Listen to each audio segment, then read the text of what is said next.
రామంతపూర్లో current shock ఘటన 5 కుటుంబాల్లో తీరని విషాదం నింపింది. మృతుల్లో ఒకరైన సురేష్ యాదవ్కి 2 ఏళ్ల క్రితమే వివాహమైంది. అతనికి 4 నెలల పాపుంది. రాత్రి శోభాయాత్ర మధ్యలో వచ్చి పాపతో ఆడుకుని వెళ్లాడు. ఆ తర్వాత అరగంటకే ప్రమాదం జరిగింది.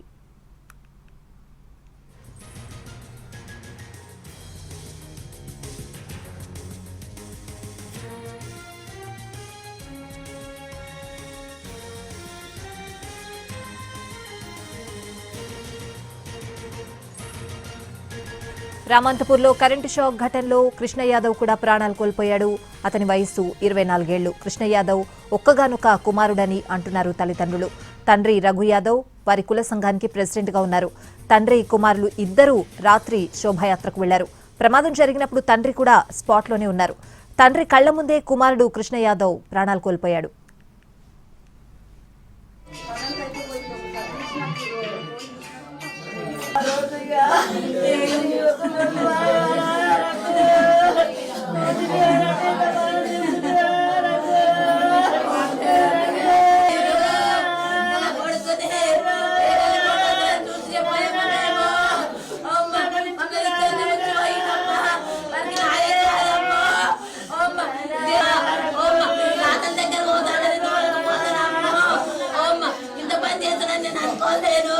నా కొడుకునే నేను డాడీకి ఏం చెప్తావురా నువ్వు?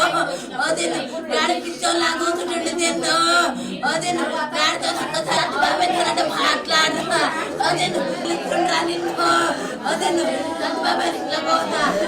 రామంతపూర్లో కరెంటు షాక్ ఘటన 5 కుటుంబాల్లో తీరని విషాదం నింపింది. మృతుల్లో ఒకరైన సురేష్ యాదవ్కి 2 ఏళ్ల క్రితమే వివాహమైంది. అతనికి 4 నెలల పాపుంది. రాత్రి శోభాయాత్ర మధ్యలో వచ్చి పాపతో ఆడుకుని వెళ్లాడు. ఆ తర్వాత అరగంటకే ప్రమాదం జరిగింది.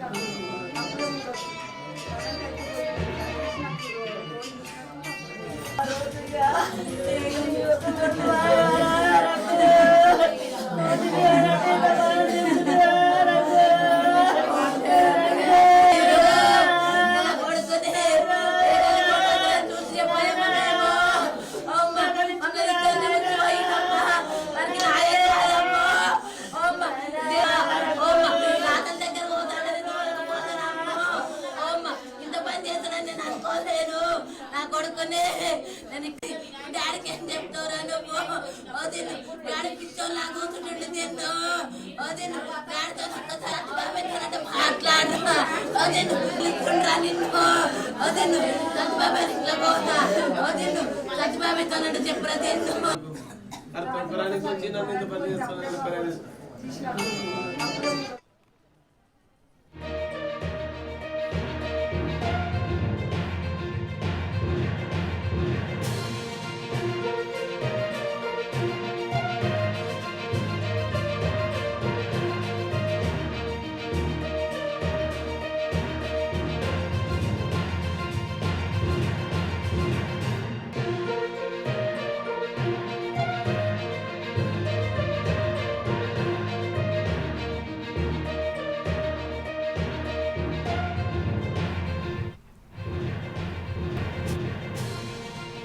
రామంతపూర్లో కరెంటు షాక్ ఘటనలో కృష్ణ యాదవ్ అలాగే సురేష్ యాదవ్ కుటుంబాల్లో తీరని విషాదం నింపింది.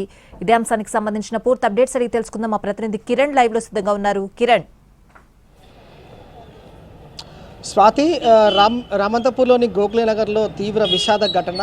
దాదాపు 5గురు కూడా మృత్యువాత పడ్డారు ఈ ఘటనకు సంబంధించి కూడా. అంటే నిన్న అర్ధరాత్రి కూడా కృష్ణాష్టమికి సంబంధించి శోభాయాత్ర రథయాత్ర నిర్వహిస్తుండగా ఒక్కసారిగా కరెంట్ షాక్ తగిలి 5గురు మృతి చెందిన ఘటనలో ఇటు కొంతమంది అంటే 3గురికి సంబంధించిన పోస్ట్మార్టం కూడా పూర్తయింది. మృతదేహాలకు కృష్ణ యాదవ్, శ్రీకాంత్ రెడ్డి, అలాగే సురేష్ యాదవ్, రుద్ర వికాస్, అలాగే రాజేంద్ర రెడ్డి 5 కూడా మృతి చెందారు. ప్రస్తుతం అయితే పింజల కృష్ణ యాదవ్, అలాగే శ్రీకాంత్ రెడ్డి, సురేష్ యాదవ్ 3 మృతదేహాలను కూడా వారి పోస్ట్మార్టం అనంతరం కుటుంబ సభ్యులకు అప్పగించారు. ప్రస్తుతానికి మనం రామంతపూర్లోని గోఖలే నగర్ చూడొచ్చు. విషాద ఛాయలు అనుకున్నాయి. ఎందుకంటే ఒకే ప్రాంతానికి చెందిన ముగ్గురు యువకులు అంటే సమీపంలోనే వీరంతా కూడా నివాసం ఉంటారు. సో ఈ ముగ్గురు కూడా నిన్న ఫ్రెండ్స్తో కలిసి రథాన్ని శోభయాత్ర తీస్తుండగా ఈ ఘటన చోటు చేసుకోవడం అనేది తీవ్ర విషాదాన్ని నింపింది. అయితే ప్రభుత్వం స్పందించాలి, అలాగే అధికారులు కూడా స్పందించాలి, తగిన ఎక్స్‌గ్రేషియా కూడా ప్రకటించాలంటూ స్థానికులు కుటుంబ సభ్యులందరూ కూడా ఆందోళన దిగారు. అలాగే రోడ్డుపై బైఠాయించి వారు ఆందోళన చేసిన క్రమంలో పోలీసులు నచ్చ చెప్పారు. అలాగే ప్రభుత్వం నుంచి కూడా 5 లక్షల ఎక్స్‌గ్రేషియా ప్రకటించిన క్రమంలో ప్రభుత్వం అధికారులు రావాలి, అలాగే ఇక్కడికి వచ్చి తమకు న్యాయం చేయాలంటూ కూడా వారు ఆందోళన దిగారు. ప్రస్తుతం మనము చూడొచ్చు పింజల కృష్ణ యాదవ్ సంబంధించి, అలాగే ఇటు శ్రీకాంత్ రెడ్డి, సురేష్ యాదవ్ ఈ ముగ్గురు కూడా ఇంటి సమీపంలోనే అంత్యక్రియలు కూడా మరికొద్దిసేపట్లో ప్రారంభం కాబోతున్నాయి. దీనికి సంబంధించి కూడా పోలీసులు ఈ ప్రాంతాన్ని ఆధీనంలోకి తీసుకున్నారు. ఎందుకంటే ఏదైనా అవాంఛనీయ ఘటనలు జరగకుండా ఉండేందుకు, లా అండ్ ఆర్డర్ చేయి దాటకుండా ఉండేందుకైతే ప్రస్తుతం పోలీసులు బందోబస్తును ఏర్పాటు చేశారు. కరెంట్ షాక్ తగిలి అక్కడికక్కడే 5 మృతి చెందిన ఘటనలో ఇంకా మరొక 4 కూడా వారు ట్రీట్మెంట్ తీసుకుంటున్నారు. ప్రస్తుతం అయితే క్షతగాతులకు కూడా ప్రైవేట్ హాస్పిటల్లో ట్రీట్మెంట్ కొనసాగుతుంది. శ్రీకృష్ణ వేడుకల సందర్భంగా కృష్ణుని ఊరేగింపు ఏదైతే ఉంటుందో రథయాత్ర ఊరేగింపులో ఈ అపస్థితి చోటు చేసుకోవడం, రథంను తోసుకుంటూ వెళ్తున్న సమయంలో విద్యుత్ తీగలు కరెంట్ షాక్ తగిలి జాయింట్ వైర్స్ ఏవైతే ఉంటాయో అవి తగలడం వల్ల ఈ ప్రమాదం చోటు చేసుకుంది. ఇందులో 5 మృతి చెందడం అనేది రామంతపూర్లోని గోఖలే నగర్లో తీవ్ర విషాదాన్ని నింపింది. సో మరికొద్దిసేపట్లో కూడా అంతిమయాత్ర ప్రారంభం కాబోతోంది. ఇటు కుటుంబ సభ్యులు, సన్నిహితులు, స్నేహితులు, వారి కుటుంబ సభ్యులందరూ కూడా రామంతపూర్ గోఖలే నగర్ ఈ ముగ్గురు ఎవరైతే వీరు మృతి చెందారో వారంతా కూడా చిన్ననాటి స్నేహితులుగా ఉన్నారు. వీరంతా కూడా యాదవ్ సంఘానికి సంబంధించి 100 మీటర్ల డిస్టెన్స్లోనే రథాన్ని తీసుకువెళ్తుండగా విద్యుత్ కరెంట్ షాక్ తగిలి మృతి చెందడం అనేది తీవ్ర విషాదాన్ని నింపింది. ప్రస్తుతం అయితే ఈ ప్రాంతం అంతా కూడా విషాదం చేయాలనుకున్నాయి. సో ఇటు రామంతపూర్ ఇన్సిడెంట్ పైన కూడా ప్రభుత్వం ఎంక్వైరీకి కూడా ఆదేశించింది. ఈ ఘటన ఏ విధంగా జరిగింది పూర్తి స్థాయిలో కూడా విచారణ చేసిన తర్వాత అధికారులపైన కూడా బాధ్యులైన అధికారులపైన చర్యలు తీసుకుంటామని చెప్తున్నారు. సో ఏ విధంగా అంటే కండక్టర్ నుంచి ఈ కరెంటు వైర్కి సంబంధించి కరెంటు ఏ విధంగా పాస్ అయింది, కేబుల్ వైర్లకు సంబంధించి కూడా ఏ విధంగా రథయాత్రకు సంబంధించి ప్రస్తుతం రథయాత్ర తీస్తున్న సందర్భంలో ఏ విధంగా కరెంట్ పాస్ అవ్వడం వల్ల వీరు మృతి చెందారు అనేది మాత్రం ఇంకా తెలియాల్సి ఉంటుంది. కాబట్టి ప్రభుత్వం కూడా ఎంక్వైరీ చేసింది. విద్యుత్ శాఖ అధికారులపైన కూడా స్థానికులు తీవ్ర ఆగ్రహం వ్యక్తం చేశారు. భవిష్యత్తులో వినాయక చవితి ఉత్సవాలు కూడా రాబోతున్నాయి కాబట్టి ఇలాంటి పరిణామాలు పునరావృతం కాకుండా ప్రభుత్వం, అధికారులు చొరవ తీసుకోవాలన్న డిమాండ్ కూడా సర్వత్రం వ్యక్తమవుతోంది. స్వాతి.